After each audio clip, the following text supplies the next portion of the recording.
श्री गणेशाय नमः। लंका दहन। अट्टहास करी गर्जा, कपि बड़ी लागे आकाश। पंचम सोपान सुंदर कांड। शांतम शाश्वतम प्रमेय मनघम, निर्वाण शांति प्रदम, ब्रह्मा शंभु फणीन्द्र सेव्यम निशम, वेदांत वेदम विभुम, रामाख्यम जगदीश्वरम सुरगुरुम, माया मनुष्यम हरिम, वंदे अहम करुणाकरम रघुवरम भूपाल चूड़ामणिम।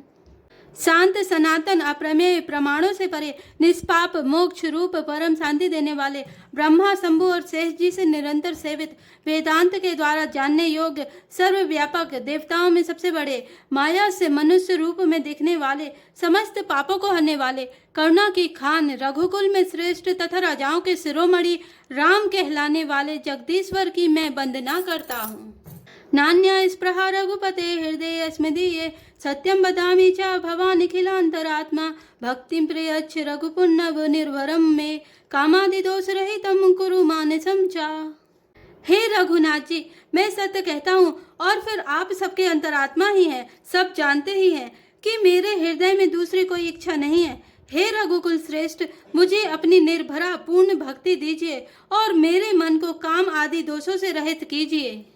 अतुलित बलधामम हेम शैलाभदेहम, धनुजुवन कृशानुम ज्ञानी नामग्रगण्यम, सकल गुण निधानम वानराणम धीसम, रघुपति प्रिय भक्तम बात जातम नमामि। अतुल बल के धाम, सोने के पर्वत सुमेरु के समान कांति युक्त शरीर वाले दैत्य रूपी वन को ध्वंस करने के लिए अग्नि रूप, ज्ञानियों में अग्रगण्य, संपूर्ण गुणों के निधान, वानरों के स्वामी श्री रघुनाथ जी के प्रिय भक्त पवन पुत्र श्री हनुमान जी को मैं प्रणाम करता हूँ। जामवंत के वचन सुहाए, सुनि हनुमंत हृदय अति भाए, तब लगी मोहि परखेउ तुम भाई, सही दुख कंद मूल फल खाए। जामवान के सुंदर वचन सुनकर हनुमान जी के हृदय को बहुत ही भाए। वे बोले, हे भाई, तुम लोग दुख सहकर कंद मूल फल खाकर तब तक मेरी राह देखना। जब लगी आप औसी तई देखी, होई काज मोहि हरस विशेषी, यह कही नाई सबई कहु माथा, चले हरसी ये धरी रघुनाथा। जब तक मैं सीता जी को देखकर लौट ना आऊं, काम अवश्य होगा, क्योंकि मुझे बहुत ही हर्ष हो रहा है। यह कहकर और सबको मस्तक नवाकर तथा हृदय में श्री रघुनाथ जी को धारण करके हनुमान जी हर्षित होकर चले। सिंधु तीर एक भूधर सुंदर, कौतुक कूद चढ़े उताऊ, पर बार बार रघुवीर संहारी, तर के पवन तनय बल भारी। समुद्र के तीर पर एक सुंदर पर्वत था। हनुमान जी खेल से ही अनायास ही कूदकर उसके ऊपर जा चढ़े और बार बार श्री रघुवीर का स्मरण करके अत्यंत बलवान श्री हनुमान जी उस पर से बड़े वेग से उछले।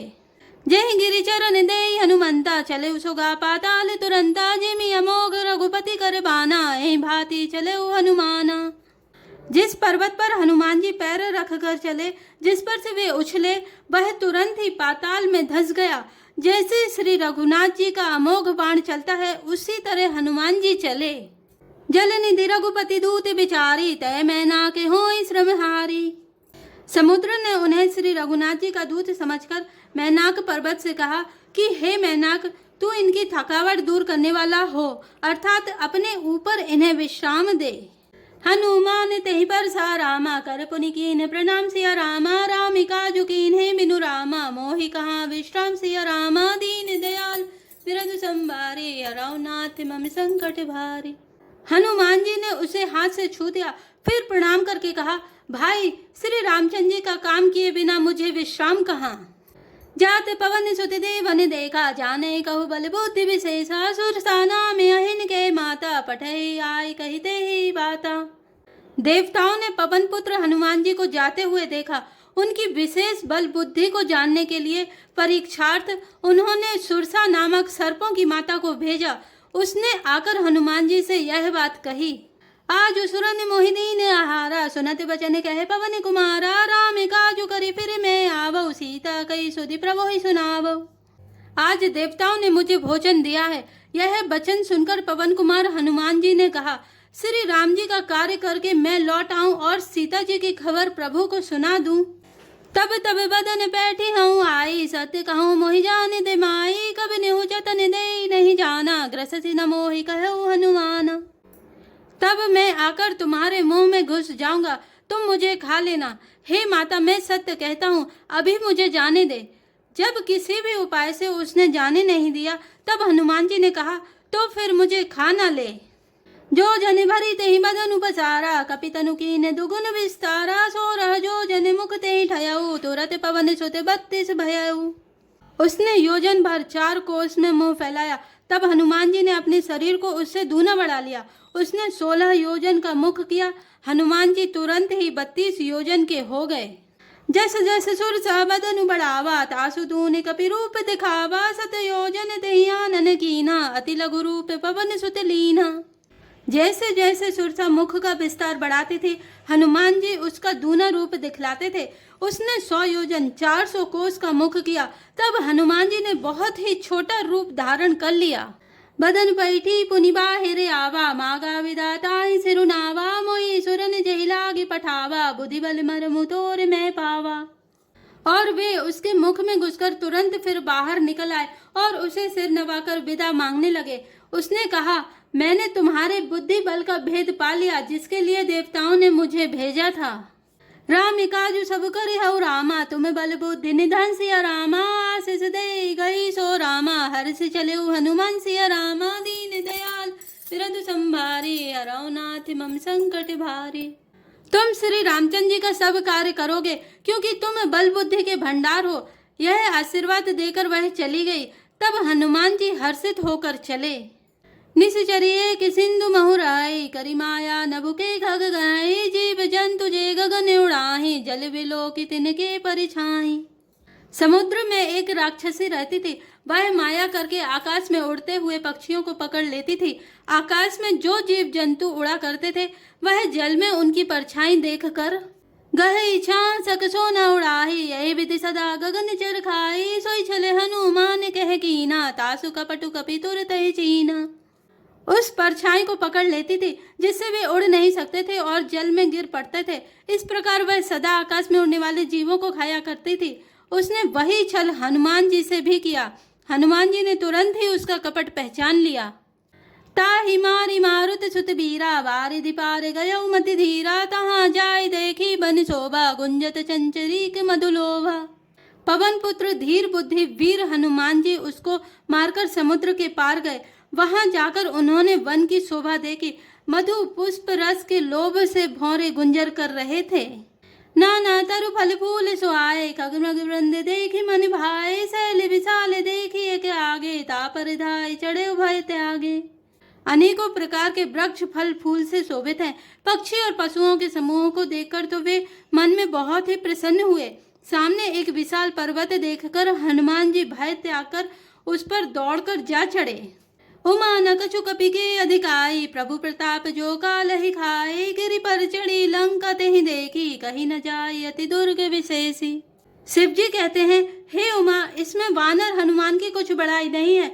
यह प्रभु का प्रताप है जो काल को भी खा जाता है। पर्वत पर चढ़कर उन्होंने लंका देखी। बहुत ही बड़ा किला है, कुछ कहा नहीं जाता। अति उतंग जल निधि चहुपासा, कनक कोटि कर परम प्रकाशा। वह अत्यंत ऊंचा है, उसके चारों ओर समुद्र है। सोने के परकोटे चहार दीवारी का परम प्रकाश हो रहा है। कनक कोट विचित्र मणिकृत सुंदरायते नागन, चहुहट हट सुबट बीथी, चारुपुर बहु विधि बना, गज बाजी खच्चर निकर पद चरे, रथ बरु थई को गने, बहु रूप निश्चर जूथे, अति बल सेन बरनते नहीं बने। विचित्र मणियों से जड़ा हुआ सोने का परकोटा है। उसके अंदर बहुत से सुंदर सुंदर घर हैं। चौराहे, बाजार, सुंदर मार्ग और गलियां हैं। सुंदर नगर बहुत प्रकार से सजा हुआ है। हाथी, घोड़े, खच्चरों के समूह तथा पैदल और रथों के समूहों को कौन गिन सकता है। अनेक रूपों के राक्षसों के दल हैं। उनकी अत्यंत बलवती सेना वर्णन करते नहीं बनती। वन बाग उपवन वाटिका, सरे कूप वापी सोहई, नर नाग सुर गंधर्व कन्या, रूप मुनि मन मोहई, कहु माल देह विशाल शैल समाने, अति बल गर जही, नाना अखारे बिरही, बहुविधि एक कन तर जही। वन, बाग, उपवन, बगीचे, फुलबाड़ी, तालाब, कुएं और बावलियां सुशोभित हैं। मनुष्य, नाग, देवताओं और गंधर्वों की कन्याएं अपने सौंदर्य से मुनियों के भी मनों को मोह लेती हैं। कहीं पर्वत के समान विशाल शरीर वाले बड़े ही बलवान मल्ल पहलवान गरज रहे हैं। वे अनेकों अखाड़ों में बहुत प्रकार से भिड़ते और एक दूसरे को ललकारते हैं। करी जतने भट कोटिन बिकट तने नगरे चहु दिस रचहि कहूँ महिष मानुष धेनु खरे अजे खल निसाचर भचहि एहि लागी तुलसीदासिन की कथा कछु एक है कही रघुवीर सर तीरथ शरीर ही त्यागी गति पे है सही। भयंकर शरीर वाले करोड़ों योद्धा यत्न करके बड़ी सावधानी से नगर की चारों दिशाओं में सब ओर से रखवाली करते हैं। कहीं दुष्ट राक्षस भैंसों, मनुष्यों, गायों, गधों और बकरों को खा रहे हैं। तुलसीदास ने इनकी कथा इसलिए कुछ थोड़ी सी कही है कि ये निश्चय ही श्री राम जी के बाण रूपी तीर्थ में शरीर को त्याग कर परम गति पावेंगे। पुर रखवारे देखी बहु रामा कपिवन कीन विचार सिया रामा ति लघु रूप धरऊ निसि रामा नगर करऊ पैसार सिया रामा दीन दयाल विरत संभारे हरऊ नाथ मम संकट भारी। नगर के बहुसंख्यक रखवालों को देखकर हनुमान जी ने मन में विचार किया कि अत्यंत छोटा रूप धरूं और रात के समय नगर में प्रवेश करूं। मसक समान रूप कपि धरी लंकई चले सुमरि नर हरि नाम लंकनी एक निसीचरी सो कह चले सी मोहि निंदरी। हनुमान जी मच्छर के समान छोटा सा रूप धारण कर नर रूप से लीला करने वाले भगवान श्री राम जी का स्मरण करके लंका को चले। लंका के द्वार पर लंकिनी नाम की एक राक्षसी रहती थी। वह बोली, मेरा निरादर करके बिना मुझसे पूछे कहाँ चला जा रहा है। जाने ही नहीं मरमू सट मोरा मोरे आहार जहाँ लगी चोरा मुठि कायक महाकपि हनी रुधिर बमत धरिनी ठन मनी। हे मूर्ख, तूने मेरा भेद नहीं जाना। जहाँ तक जितने चोर हैं वे सब मेरे आहार हैं। महाकपि हनुमान जी ने उसे एक घूंसा मारा जिससे वह खून की उल्टी करती हुई पृथ्वी पर लुढ़क पड़ी। पुनि सभारी उठी सो लंका जोरी पानी करे विनय ससंगा जब रावण ही ब्रह्मा बर दीना चलते विरंची कहा मोहि चीना। वह लंकनी फिर अपने को संभाल कर उठी और डर के मारे हाथ जोड़कर विनती करने लगी। वह बोली, रावण को जब ब्रह्मा जी ने वर दिया था तब चलते समय उन्होंने मुझे राक्षसों के विनाश की यह पहचान बता दी थी कि विकल हो सीते कपि के मारे तब जाने सुनि सिचर संगारे ताते मोरे अति पुण्य बहुता देखऊं नयन राम कर दूता। जब तू बंदर के मारने से व्याकुल हो जाए तब तू राक्षसों का संहार हुआ जान लेना। हे तात, मेरे बड़े पुण्य हैं जो मैं श्री राम जी के दूत आपको नेत्रों से देख पाई। तात स्वर्ग अपवर्ग सुख रामा धरे तुला एक अंग सिया रामा तूल नता ही सकल मिली रामा जो सुख लव सतसंग सिया रामा दीन दयाल विरद संभारे हरऊ नाथ मम संकट भारे। हे तात, स्वर्ग और मोक्ष के सब सुखों को तराजू के एक पल्ले में रखा जाए तो भी वे सब मिलकर दूसरे पल्ले पर रखे हुए उस सुख के बराबर नहीं हो सकते जो लव क्षण मात्र के सत्संग से होता है। प्रविशि नगर कीजे सब काजा हृदय राखी कौशलपुर राजा गरल सुधारी पुकरहि मिताई गोपति सिंधु अनल सितलाई। अयोध्यापुर के राजा श्री रघुनाथ जी को हृदय में रखे हुए नगर में प्रवेश करके सब काम कीजिए। उसके लिए विष अमृत हो जाता है, शत्रु मित्रता करने लगते हैं, समुद्र गाय के खुर के बराबर हो जाता है, अग्नि में शीतलता आ जाती है। गरुण सुमेरु रेणु समिताहे राम कृपा करि चितवा जाहे अति लघु रूप धरेउ हनुमाना पैठा नगर सुमरि भगवाना। और हे गरुण जी, सुमेरु पर्वत उसके लिए रज के समान हो जाता है जिसे श्री रामचंद्र जी ने एक बार कृपा करके देख लिया। तब हनुमान जी ने बहुत ही छोटा रूप धारण किया और भगवान का स्मरण करके नगर में प्रवेश किया। मंदिर मंदिर प्रति करि शोधा देखे जहाँ तह अग्नित जोधा गया उदसानन मंदिर माहे अति विचित्र कही जात सुनाही। उन्होंने एक एक प्रत्येक महल की खोज की, जहाँ तहाँ असंख्य योद्धा देखे।